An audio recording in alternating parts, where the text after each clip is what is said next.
Assalamualaikum warahmatullahi wabarakatuh. Kembali lagi di channel Radio Horor. Untuk kisah kali ini masih ada sebuah cerita dari tulisannya akun Twitter @lakonstory. Dan untuk kisah yang akan saya bawakan kali ini yaitu sebuah kisah yang berjudul Narasumber Gaib Klinik Aborsi. Dan sebelum kita lanjut ke ceritanya, tekan dulu tombol like video ini dan jangan lupa tekan juga tombol subscribe channel ini. Dan nyalakan juga lonceng notifikasinya agar tidak ketinggalan cerita-cerita lainnya dari channel ini. Dan buat teman-teman yang pengen membaca langsung ceritanya dan koleksi lain dari tulisannya Lakon Story, nanti teman-teman bisa kunjungi langsung linknya yang nanti akan saya sertakan di kolom deskripsi. Dan seperti apa untuk kisah kali ini? Langsung saja kita masuk ke ceritanya.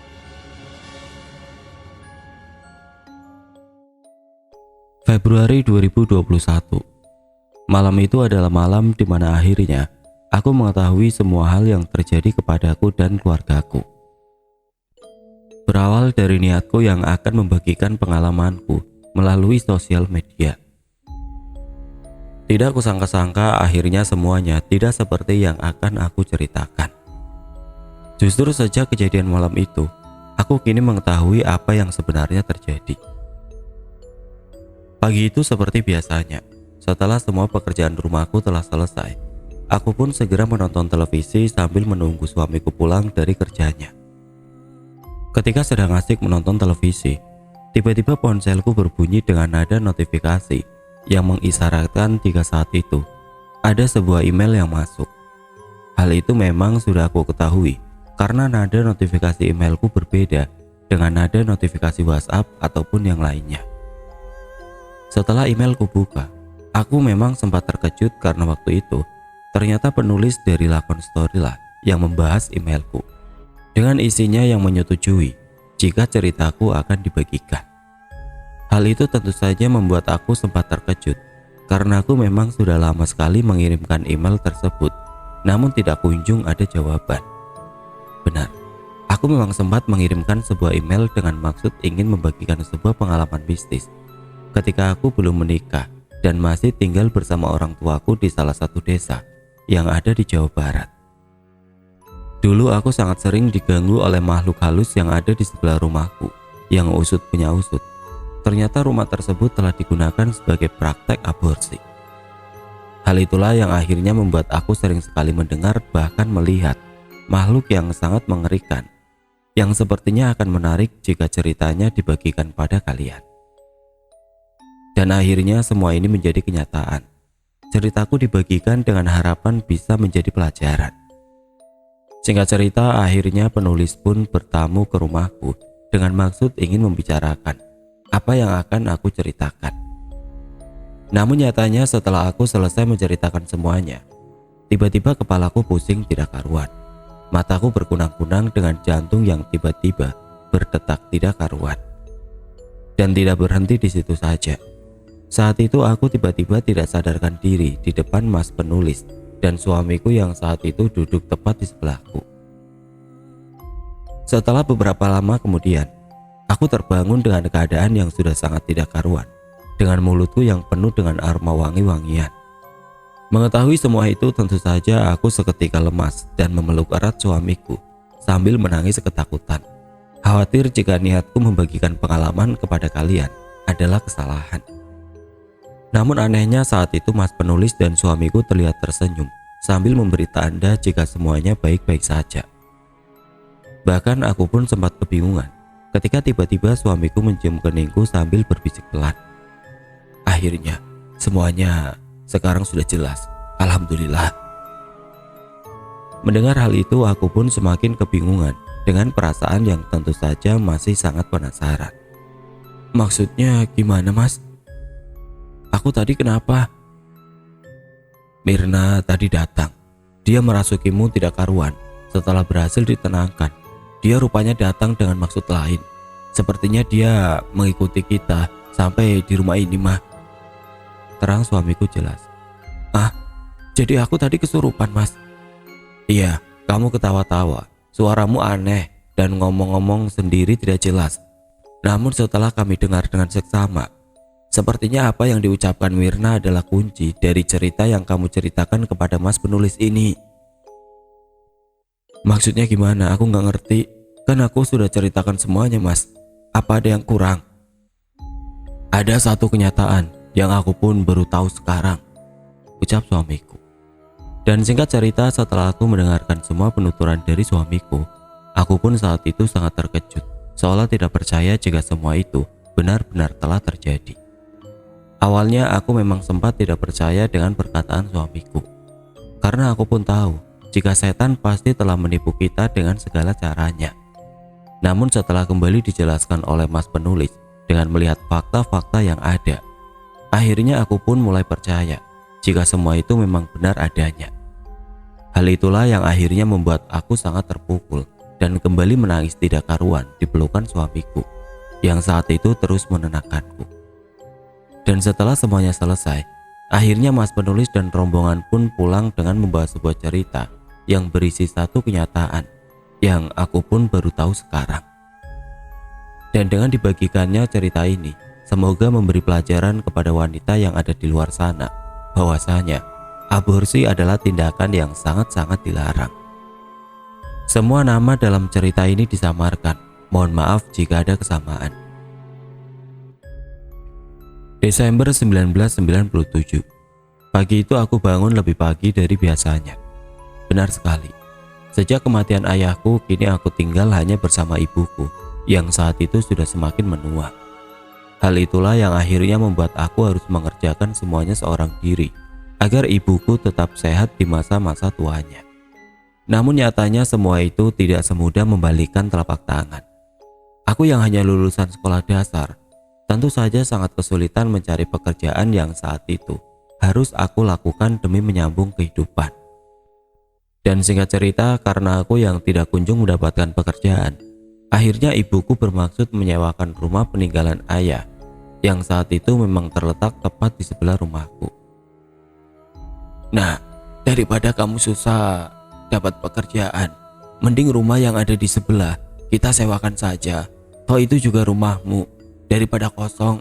Nanti uangnya bisa kita buat buka warung sambil nunggu kamu menikah, ucap ibuku sambil tidak berhenti melipat-lipat baju. Iya terserah ibu, kan meskipun nantinya itu rumahku, tapi sekarang keputusan tetap ada di tangan ibu, jawabku sopan. Dan setelah obrolan kecilku waktu itu berakhir, akhirnya kami pun memutuskan untuk menyewakan rumah di sebelah tersebut demi menyambung hidup kami. Setelah beberapa bulan kemudian, akhirnya rumahku pun berhasil disewa oleh orang yang berasal dari luar kota. Orang tersebut aku ketahui adalah seorang dokter yang kebetulan sengaja ingin menyewa dan membuka praktek di kampungku. Mengetahui hal itu tentu saja aku sangat menyetujuinya. Karena selain aku memang butuh uang, di desa ini memang tidak ada seorang dokter. Jadi dengan adanya dokter di desa ini, pastinya akan memudahkan warga jika ingin berobat ataupun semacamnya. Dan singkat cerita, kini rumah tersebut sudah semakin ramai dengan pengunjungnya yang silih berganti keluar masuk, dengan warungku yang secara tidak langsung juga ikutan menjadi ramai. Alhamdulillah ya Bu, uang sewa dari Dokter Mirna yang aku gunakan untuk buka warung ternyata membuahkan hasil. Sekarang warungnya jadi ikut ramai sejak Dokter Mirna buka praktek di situ, ucapku sambil memperhatikan ke arah warung yang kusewakan tersebut. Iya, tapi sayangnya nggak ada rawat inapnya ya Put. Kalau ada rawat inapnya kan kita bisa jual masakan matang, jawab ibu. Ya nggak bisa lah Bu, rumahnya cuma segitu. Bisanya cuma buat buka praktek. Kalau mau rawat inap ya harus ke rumah sakit. Di sana alatnya lebih lengkap. Dan akhirnya waktu pun berlalu begitu saja. Agustus tahun 2000.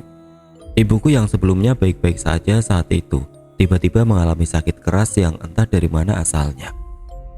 Sudah beberapa kali kubawa ke rumah sakit, namun keadaannya tetap saja dengan sama sekali tidak membuahkan hasil. Hal itulah yang akhirnya membuat aku memutuskan untuk merawatnya di rumah saja, karena aku pun saat itu sudah kehabisan biaya. Modal warungku pun sudah habis kugunakan untuk pengobatan ibuku, yang akhirnya aku memang bertahan dengan sisa-sisa keuangan yang saat itu semakin menipis. Dan tidak berhenti di situ saja, Dokter Mirna yang sebelumnya menyewa rumahku saat itu memutuskan untuk tidak memperpanjang sewanya karena beliau memilih untuk pindah keluar kota dengan alasan ada masalah keluarga. Hal itulah yang waktu itu membuat keadaanku semakin sulit tanpa adanya bantuan dari satupun saudaraku yang saat itu seolah menutup mata dengan semua keadaan yang aku alami. Kini rumahku yang sebelumnya disewa Dokter Mirna pun kosong melompong. Pemasukan uang sewa sudah tidak ada lagi dengan kondisi warung yang semakin lama semakin terasa sepi. Namun dengan tidak sekalipun aku mengeluh, akhirnya aku tetap menjalani hidupku dengan harapan semuanya akan indah pada waktunya. Waktu itu ibuku sudah tidak bisa berbuat apa-apa. Setiap harinya beliau menghabiskan waktunya hanya berada di dalam kamar tidur. Semua kebutuhannya saat itu memang aku siapkan, mulai dari makanan, pakaian, hingga kebersihannya. Hal itu memang benar-benar aku lakukan dengan baik, mengingat beliau adalah ibu kandungku yang memang seharusnya kurawat ketika beliau membutuhkanku. Mei 2001. Seperti biasanya setelah seharian aku beraktivitas, aku beristirahat di depan televisi sambil menonton salah satu acara yang seperti biasanya ku tonton. Malam itu waktu menunjukkan pukul 22.45. Di tengah-tengah aku sedang asik menonton televisi. Tiba-tiba aku mendengar suara anak kecil yang terdengar seolah sedang bermain, layaknya anak kecil pada umumnya. Bahkan malam itu aku tidak mendengar, hanya ada satu suara anak kecil. Namun ada banyak anak kecil yang terdengar jelas, seolah sedang bermain di dalam rumah sebelah, yang saat itu masih dalam keadaan kosong, karena memang masih belum ada yang menempati. Suara tersebut terdengar sangat jelas sekali, mulai dari suara nyanyian, candaan, suara tawa hingga suara langkah kaki yang terdengar berlari-larian. Mendengar hal itu tentu saja aku seketika terkejut bukan main. Jantungku yang sebelumnya tenang, saat itu tiba-tiba berdetak kencang, mengingat aku pun sadar jika rumah tersebut masih kosong melompong. Ya Allah, jam segini kok ada suara anak kecil bermain? Anak siapa itu ya? Pikirku dalam hati. Karena penasaran, akhirnya aku pun memutuskan untuk hendak melangkahkan kakiku ke teras rumah untuk memastikan siapakah sumber suara yang terdengar barusan. Namun sayangnya belum sampai aku di luar rumah, tiba-tiba aku kembali terkejut tidak karuan karena aku mendengar suara lari anak kecil tersebut tiba-tiba terdengar seolah berpindah ke dalam rumahku dan terdengar masuk melalui pintu belakang rumah. Bahkan aku pun masih ingat, malam itu aku juga mendengar seolah pintu belakang rumahku memang dibuka dan ditutup kembali dengan sangat keras, diiringi suara tawa yang terdengar semakin jelas. Gebrak, suara pintu yang diiringi suara tawa. Mendengar hal itu, aku pun segera mengarahkan pandanganku ke arah pintu belakang sambil menekan saklar lampu, agar lampu di ruang belakang tersebut bisa menyala dengan terang. Namun anehnya ketika lampu sudah menyala, aku tidak melihat siapapun yang saat itu ada di rumahku. Yang paling membuat aku terheran-heran adalah pintu belakang rumahku saat itu benar-benar masih sedikit terbuka dan masih belum berhenti bergerak. Hal itu tentu saja menandakan jika ada seseorang yang telah menggunakan pintu tersebut. Ya Allah, sepertinya memang barusan ada yang masuk ke dalam rumah ini, pikirku dengan keadaan yang kembali mulai gemeteran. Karena saat itu aku mencoba menguatkan diri, akhirnya aku pun berusaha tetap berpikiran positif sambil menutup pintu belakang tersebut dengan lebih erat. Yang penting aku gak ganggu. Dan setelah pintuku tutup rapat, aku pun berjalan ke arah kamar ibu yang saat itu masih tertutup rapat.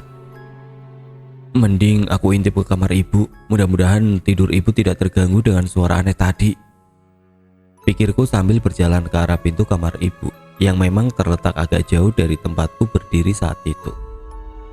Dan setelah aku sampai di depan kamar ibu, aku pun membuka perlahan pintu tersebut sambil mengintip keadaan ibuku yang saat itu terlihat masih tertidur pulas. Alhamdulillah ibu gak terganggu, ucapku sambil kembali menutup pintu kamarnya dengan sangat pelan-pelan. Dan setelah pintu kamar ibu selesai kututup, tiba-tiba pandanganku teralihkan dengan salah satu sudut yang ada di ruangan ini. Malam itu dengan kondisi sangat sadar, aku melihat adanya wanita berbaju coklat dengan rambut yang sangat tidak karu-karuan. Wanita tersebut menggoyang-goyangkan kepalanya dengan wajahnya yang saat itu terlihat sangatlah menyeramkan. Hidungnya busuk dengan pipi yang saat itu terlihat luka, membuat pemandangan waktu itu hingga kini tidak akan pernah bisa aku lupakan. Melihat hal itu, jantungku seketika berdegup kencang tidak karuan. Tubuhku gemetar dengan nafasku yang seketika ngos-ngosan. Namun sayangnya dengan mencoba menahan teriakan agar ibuku tidak terganggu, aku pun segera berlari ke arah kamarku dengan air mataku yang menetes karena menahan rasa takut yang sangat luar biasa. Sesampainya di dalam kamar, aku segera mengunci pintu kamarku dan masuk ke dalam selimut sambil mendekap kitab suci Al-Quran yang saat itu tersedia di dalam kamarku, yang memang biasanya aku gunakan untuk mengaji di setiap harinya. Dan dengan masih dalam keadaan menangis ketakutan, aku terus bersikir dengan harapan agar malam itu cepat berlalu. Namun nyatanya semua ketakutanku semakin menjadi-jadi ketika dari dalam kamarku, aku mendengar suara anak kecil yang seolah kembali bermain-main di dalam rumahku. Mereka terdengar berlari-lari, bahkan tidak jarang pula mereka terdengar sesekali menabrak pintu kamarku sambil terus tertawa ringan. Malam itu jam dinding kamarku menunjukkan pukul 12:03 dini hari. Aku mencoba menahan semuanya dengan penuh tetesan air mata. Rasa takut yang aku rasakan saat itu benar-benar sangat masih terasa. Semalaman aku mendengar suara-suara aneh yang seolah rumahku menjadi tempat bermain bagi anak-anak yang aku pun tidak mengetahui bagaimana wujudnya. Karena aku sudah tidak berani membuka pintu untuk melihatnya. Dan setelah melalui semua itu, akhirnya adzan subuh pun bergema. Pagi itu ketika subuh tiba, aku sudah tidak lagi mendengar suara anak kecil yang sebelumnya terdengar. Semuanya mendadak hening dan hanya ada suara ibuku yang memukul-mukul ranjangnya dengan kayu, menandakan jika beliau sudah waktunya untuk kembali dirawat. Waktu itu aku memang menyediakan kayu kecil yang aku letakkan tidak jauh dari ibuku berbaring. Hal itu memang sengaja aku lakukan agar beliau bisa memberi tanda jika sedang membutuhkan bantuan. Karena selain ibuku sudah tidak kuat untuk berteriak, terkadang aku sibuk melayani pembeli di warung yang terletak di depan rumahku. Jadi kayu adalah tanda yang cukup terdengar jika dipukul-pukulkan ke ranjang ibu yang juga terbuat dari kayu. Tak tak tak tak tak. Suara pukulan kayu yang merupakan panggilan dari ibu. Mendengar hal itu, pagi itu tentu saja aku harus memberanikan diri keluar dari kamarku. Mengingat saat itu aku harus lebih mementingkan ibuku daripada apapun. Setelah pintu kamarku kubuka perlahan, saat itu aku sedikit lega karena sosok wanita yang kulihat semalam pagi itu sudah tidak ada. Alhamdulillah sudah tidak ada. Dan tanpa lama-lama lagi, akhirnya aku pun segera menuju kamar ibuku dengan langkah yang sedikit cepat.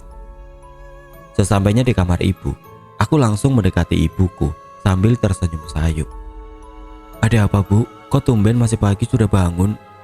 ucapku sambil duduk di kursi plastik yang memang sudah aku sediakan tepat di samping ranjang. "Sholat, Nak," ucap ibuku lirih. "Iya, Bu, aku sudah bangun dari tadi kok. Ini aku mau ambil air wudhu," ucapku sambil memegang tangan ibuku. "Ibu mau sholat, Put," perintah ibu. Mendengar hal itu tentu saja aku seketika terkejut sekaligus terharu. Karena jangankan sakit seperti ini, selama ibuku masih sehat, ibu tidak pernah yang namanya sholat ataupun beribadah. Hal itulah yang akhirnya membuat aku seketika tersentuh dan kembali menangis sambil memeluk ibuku dari samping. "Ibu mau sholat? Alhamdulillah, cepat sembuh ya, Bu. Aku yakin ibuku pasti sembuh kok. Biar bisa lihat aku menikah dan punya cucu yang lucu," ucapku menguatkan. Dan setelah semua persiapanku siapkan, akhirnya aku dan ibuku pun pagi itu sholat subuh berjamaah di dalam kamar ibu, dengan aku yang berada di depan ranjang, sedangkan ibu dalam kondisi duduk di atas ranjangnya. Momen-momen saat itu sampai saat ini pun masih sangat teringat dengan sangat jelas olehku. Betapa bahagianya diriku ditambah terharunya perasaanku saat itu. Benar-benar sudah bercampur menjadi satu.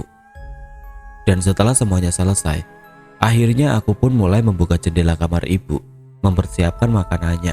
dan mulai melakukan aktivitas seperti biasanya. Pagi itu ketika aku membersihkan rumahku, saat itu aku melihat banyak sekali sisa-sisa tanah yang berserakan. Ditambah ada sobekan-sobekan kertas putih yang saat itu tercecer di lantai yang ada di seluruh rumahku. Hal itulah yang akhirnya membuat aku sangat yakin jika kemarin malam memang benar-benar ada anak kecil yang bermain di dalam rumah ini. Ya Allah, jadi apa yang aku dengar kemarin malam memang benar-benar ada. Dan dengan terus melanjutkan aktivitasku, aku pun mencoba tidak menghiraukan semuanya dan pasrah kepada Sang Maha Kuasa. Dan singkat cerita, pagi itu pun berlalu begitu saja. Malam harinya sekitar pukul 8 malam, aku masih membuka warungku dengan harapan masih ada pembeli yang akan datang untuk menambah rezekiku. Dan setelah beberapa lama aku menunggu, tiba-tiba aku mendengar suara wanita yang saat itu terdengar memanggil namaku. Putri.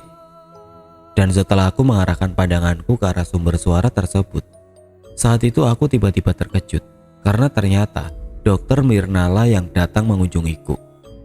Loh, Dokter Mirna, silakan masuk. Kok tumben malam-malam begini baru sampai sini? Iya, tadi aku kebetulan ke kampung sini, jadi sekalian mampir deh. Katanya Bu Siti sakit. Ucapnya sambil berjalan pelan ke arahku. Iya Bu, ibuku sudah tidak pernah keluar kamar. Sudah kamu bawa ke rumah sakit? Imbu Dokter Mirna. Sudah Bu, tapi tetap saja. Ibu kesini gak bawa kendaraan, kok jalan kaki? Imbuku sambil menoleh ke arah jalanan yang ada di depan rumahku.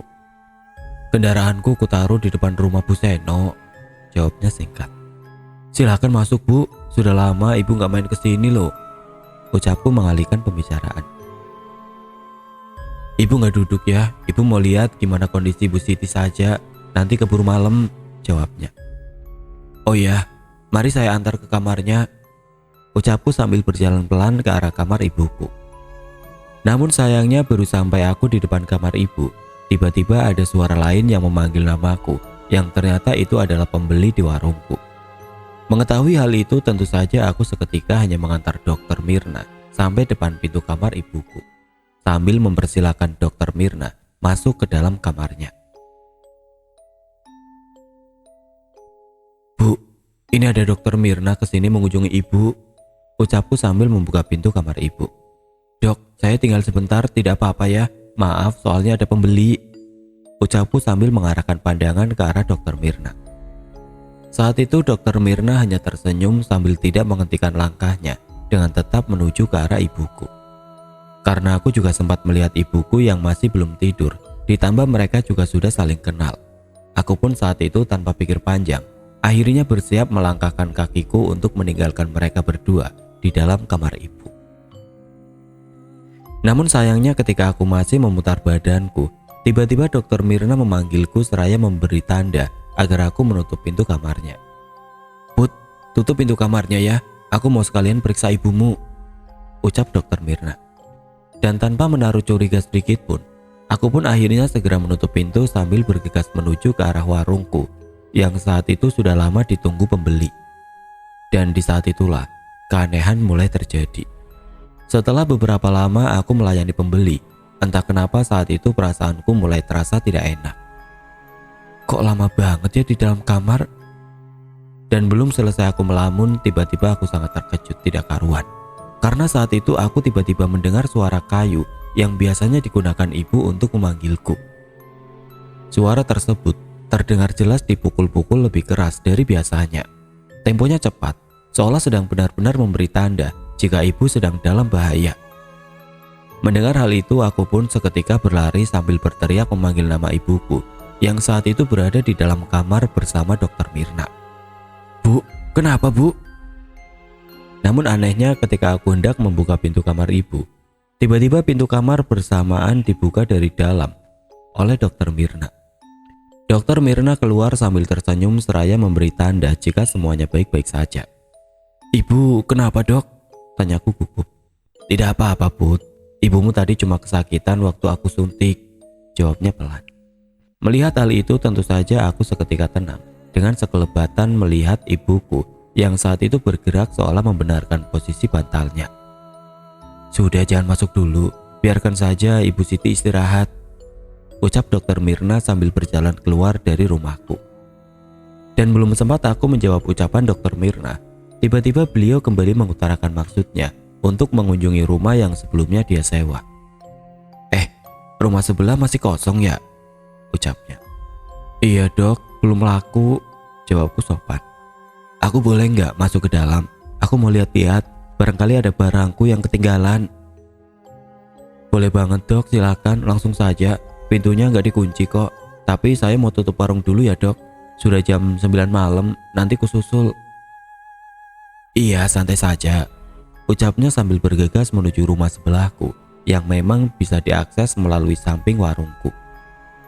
Dan setelah aku selesai menutup semua bagian dari warungku, tentu saja aku seketika bergegas menyusul Dokter Mirna yang saat itu masih berada di dalam rumah sebelahku. Namun anehnya sesampainya aku di rumah sebelah, aku tidak menjumpai Dokter Mirna. Malam itu beliau tiba-tiba menghilang begitu saja. Loh, kok nggak ada? Ucapku sambil membuka satu persatu bagian dalam rumah tersebut. Dan tidak berhenti di situ saja. Aku pun sesekali berteriak memastikan jika Dokter Mirna benar-benar sudah tidak ada. Dok, dokter di mana?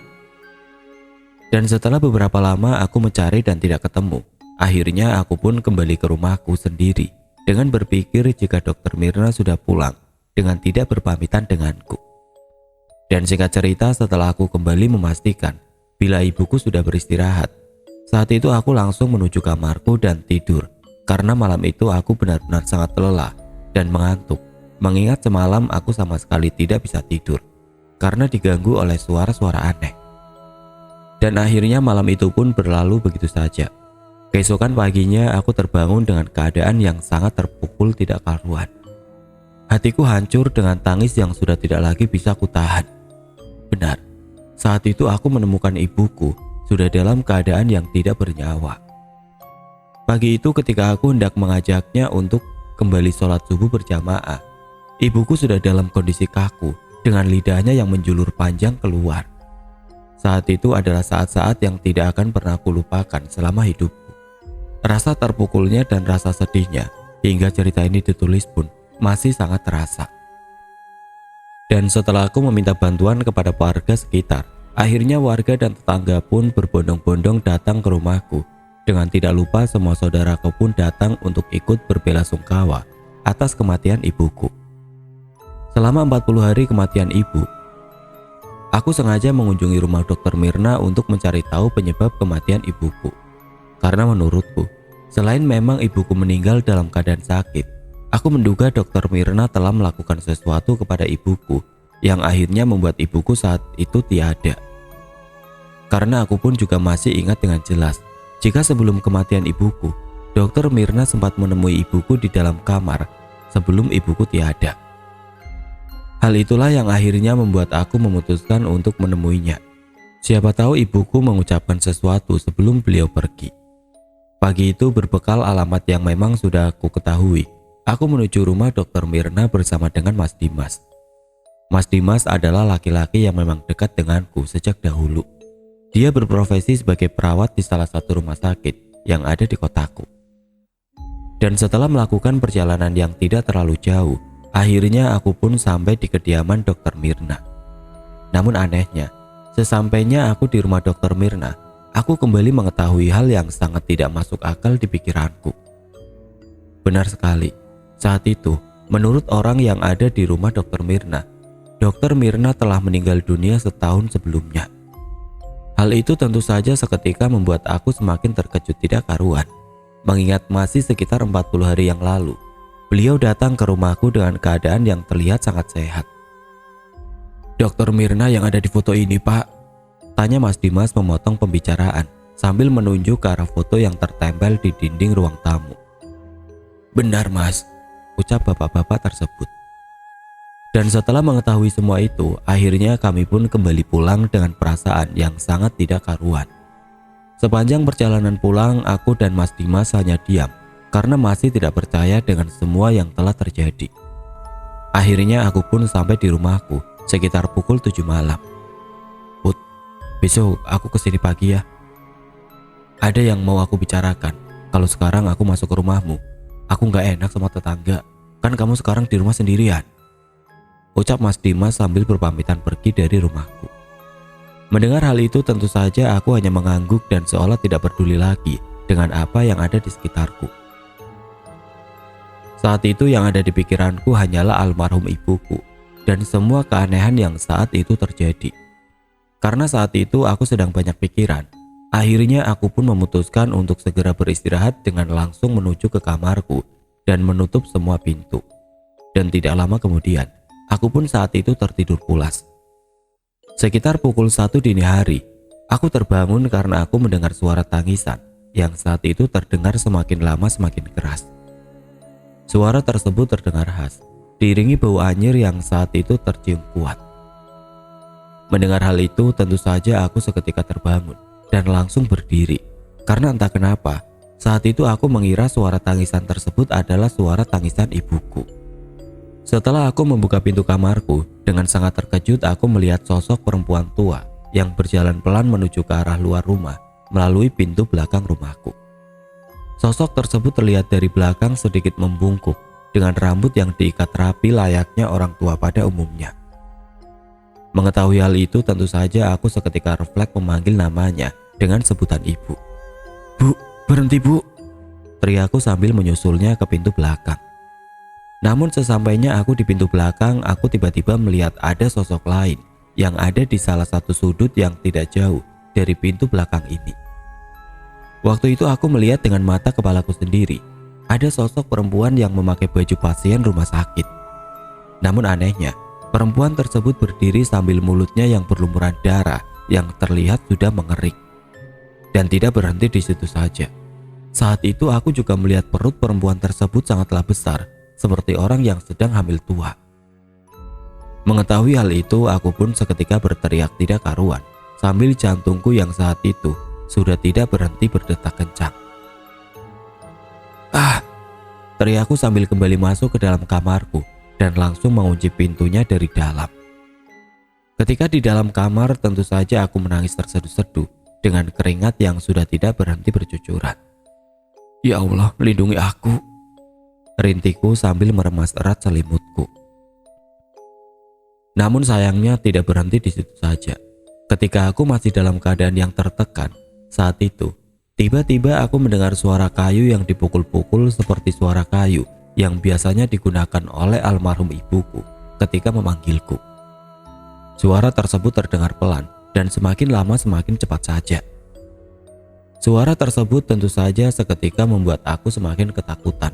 Mengingat saat itu, ibuku jelas-jelas sudah meninggal dunia. Dan dengan perasaan yang sudah tidak karuan, aku tetap bertahan dengan sudah tidak lagi berani membuka mataku. Dan aku pun langsung masuk ke dalam selimutku. Namun yang paling membuat aku shock adalah, waktu itu tiba-tiba aku mendengar suara orang yang berteriak dengan sangat kencang. Suara tersebut terdengar jelas, yang sepertinya berasal dari dalam kamar ibuku. "Wah!"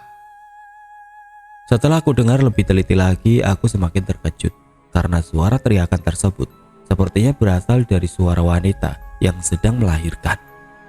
"Ya Allah, apalagi nih?" Malam itu aku benar-benar diteror habis-habisan.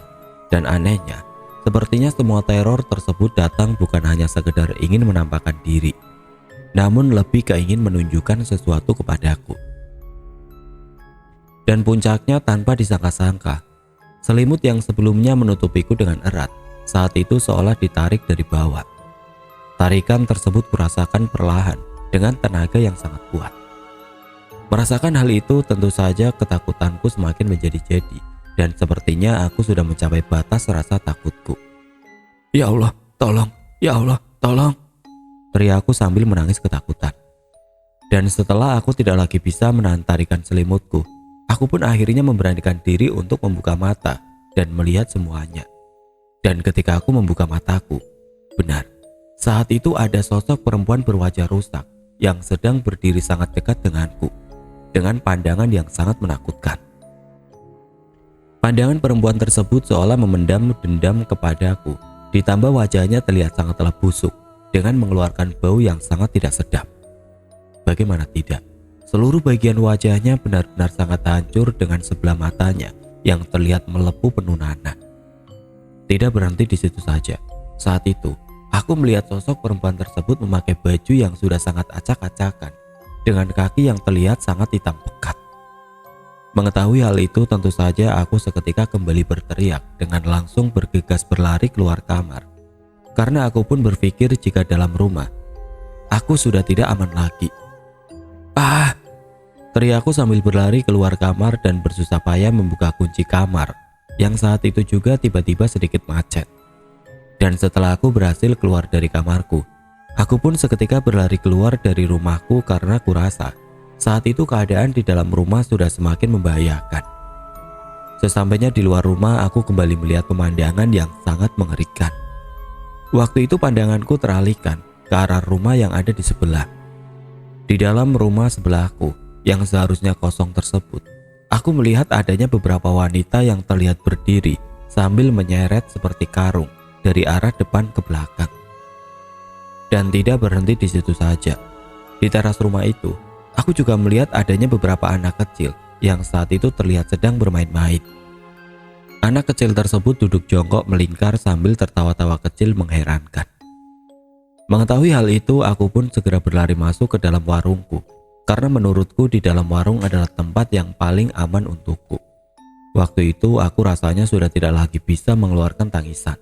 Jantungku berdetak kencang dengan nafas yang sudah terasa sesak tidak karuan. Namun sayangnya setelah aku diam di dalam warung, aku saat itu kembali diteror oleh makhluk tidak kasat mata tersebut. Saat itu warungku seolah hendak dirobohkan. Seluruh bagian dindingku yang memang terbuat dari triplek digedor dengan sesekali diiringi suara kuku yang seolah menggaruk-garuk tembok triplek warungku. Mengetahui hal itu, aku pun sudah tidak lagi bisa menahan rasa takutku. Aku berteriak sekuat tenaga dengan tangisanku yang saat itu sudah tidak lagi bisa kutahan. Namun nyatanya semua usahaku nampaknya sia-sia. Gedoran demi gedoran semakin lama semakin keras saja. Ditambah saat itu aku juga mendengar suara eraman hingga ketawa cekikikan yang benar-benar terdengar jelas di sekitarku. Hingga saat ini rasanya aku masih bisa merasakan, bahkan masih bisa mencium aroma yang saat itu aku cium. Dan syukurnya, aku saat itu melihat adanya Al-Quran kecil yang terletak di sebelah laci tempatku biasa menyimpan uang hasil jualan. Al-Quran tersebut memang ada dan sengaja aku taruh di dalam warung, karena ketika aku sedang menjaga warung, waktu memang sering kuhabiskan dengan mengaji sebisaku. Dan tanpa lama-lama lagi, aku pun seketika mendekap Al-Quran kecil tersebut sambil menangis terseduh-seduh. Pikiranku sudah tidak karuan dengan hanya rasa pasrah yang seolah sudah menjadi pilihan terakhir yang ada dalam hidupku. Dan setelah beberapa lama aku bertahan dari semua gangguan tersebut, akhirnya perlahan gangguan tersebut berkurang dengan sendirinya. Suara-suara yang sebelumnya menggangguku saat itu sudah berangsur-angsur menghilang. Dan singkat cerita, akhirnya aku pun tertidur di dalam warung hingga pagi hari. Pagi harinya aku terbangun karena aku mendengar sepertinya Mas Dimas kembali datang ke rumahku. Putri. Mendengar hal itu, aku pun seketika keluar dari warungku dan menghampiri Mas Dimas yang saat itu berdiri tidak jauh dari pintu depan rumahku. Dan tanpa banyak bicara lagi, akhirnya aku pun berniat mengajak Mas Dimas untuk melihat-lihat ke sebelah rumahku, karena aku sangat yakin jika saat itu di rumah sebelah ada sebuah misteri yang sepertinya harus segera dipecahkan. Karena gangguan yang kualami semakin lama kurasa semakin membahayakan. Mumpung ada temennya, lebih baik aku lihat ke dalam rumah itu deh, pikirku. Kamu kenapa tidur di dalam warung, Put? Ucap Mas Dimas. Sudah diam saja, Mas, antara aku lihat-lihat isi rumah sebelah ini, ucapku sambil langsung menuntun Mas Dimas ke arah rumah sebelahku. Sesampainya aku di dalam rumah sebelahku, pagi itu tentu saja aku tidak melihat apapun selain barang-barang yang masih berantakan. Kami menyisir seluruh bagian ruangan mencoba mencari petunjuk atas apa yang telah terjadi kepadaku. Namun anehnya ketika aku sedang asik melihat-lihat isi bagian rumah, tiba-tiba aku dikejutkan dengan suara Mas Dimas yang saat itu terdengar mengejutkan. Astagfirullah, ternyata benar. ucap Mas Dimas dari arah belakang rumah. Ada apa Mas? Ucapku sambil menyusulnya ke arah belakang rumah. Sudah kuduga, dokter Mirna yang kamu maksud adalah dokter yang dulu pernah praktek di rumah sakit tempat aku bekerja. Terus kenapa Mas? Jawabku bingung. Sepertinya rumah ini dulu digunakan sebagai tempat aborsi Put, dan banyak dari beberapa janinnya dikuburkan di sekitar sini. Terangnya sambil menunjuk ke arah area belakang rumah yang saat itu banyak sekali tumpukan sampah. Apa? Kalau kamu lihat dengan teliti, di sampah-sampah tersebut ada bekas alat-alat kesehatan yang mungkin hanya aku yang mengerti kegunaannya. Dan lihat itu. Ada YK bekas sobekan, kain jari kecil-kecil, dan ada juga yang sepertinya separuh masuk ke dalam tanah. Terang Mas Dimas jelas. Mengetahui hal itu aku pun seketika lemas. Nafasku sesak dengan jantung yang kembali berdetak kencang. Seolah tidak percaya dengan semua yang telah terjadi. Terus aku harus bagaimana Mas? Kamu mending pindah rumah saja Put. Kontrak saja. Di sini sudah tidak aman. Usul Mas Dimas. Aku tidak punya biaya Mas. Sudah, nanti aku yang cariin. Mending semua rumah ini dijual saja, imbu Mas Dimas. Dan akhir cerita aku pun mengontrak di luar kota yang jauh dari rumahku demi bisa melupakan apa yang sudah terjadi kepada aku. Namun tidak butuh waktu lama akhirnya aku pun dilamar oleh Mas Dimas. Dan beberapa lama kemudian aku pun menikah dengan Mas Dimas dan tinggal di rumah baru kami yang ada di Jawa Timur. Rumahku yang aku tempati saat itu akhirnya sudah terjual. Namun sayangnya rumah yang dulunya disewa oleh Dr. Mirna hingga sekarang masih belum laku. Papan tulisan yang menandakan jika rumah tersebut dijual pun hingga saat ini masih terpampang jelas di halamannya. Januari 2017. Anak keduaku lahir dengan keadaan yang sangat sehat. Namun ketika anak keduaku masih kecil, gangguan itu pun kembali terjadi. Saat itu anakku sering sekali terlihat bermain-main sendiri, bahkan terlihat berbicara seorang diri. Setiap kali aku menanyakan dia ngobrol dengan siapa, anakku selalu menjawab jika dia sedang ditemani tante teman mama. Dan tidak berhenti di situ saja. Setiap aku menanyainya, anakku selalu berkata jika tante-tante tersebut ada di sebelahku dan suka mengikutiku. Mengetahui hal itu, aku pun seketika ingat tentang semua kejadian yang telah kualami ketika aku masih tinggal di rumahku yang dulu. Hal itulah yang akhirnya membuat aku memutuskan untuk mencari pengobatan alternatif keagamaan dengan harapan agar gangguan yang dialami anakku saat itu bisa menghilang. Dan belum selesai aku melalui semua ini, aku pun akhirnya mencoba ingin membagikan pengalamanku ini melalui media sosial. Dan setelah aku menemukan seseorang yang kurasa pas dalam menuliskan ceritaku, akhirnya aku pun menghubunginya. Setelah beberapa lama kemudian, akhirnya penulis itu pun datang dan berkunjung ke rumahku. Dan anehnya, saat itu bukannya pengalamanku saja yang akhirnya bisa tersampaikan, tapi sebuah kenyataan yang saat itu juga sempat membuat aku kembali ketakutan dan terpukul tidak karuan. Benar sekali, ketika aku masih membicarakan cerita ini kepada penulis, aku dinyatakan kerasukan Dr. Mirna dengan badanku yang saat itu sangat sulit untuk dikendalikan. Waktu itu ketika aku kerasukan, aku menceritakan hal yang sepertinya menjadi penyebab dari kenapa semua ini bisa terjadi.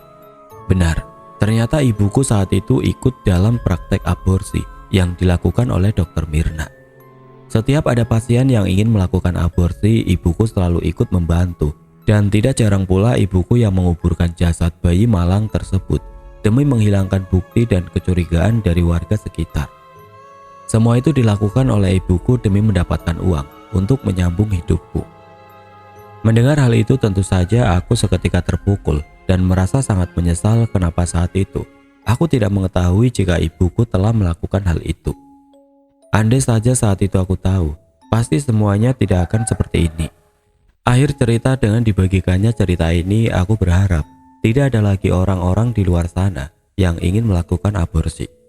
Dan dengan semua kenyataan yang saat ini telah aku ketahui, semoga semua arwah yang ada di dalam cerita ini bisa tenang dan tidak menggangguku lagi.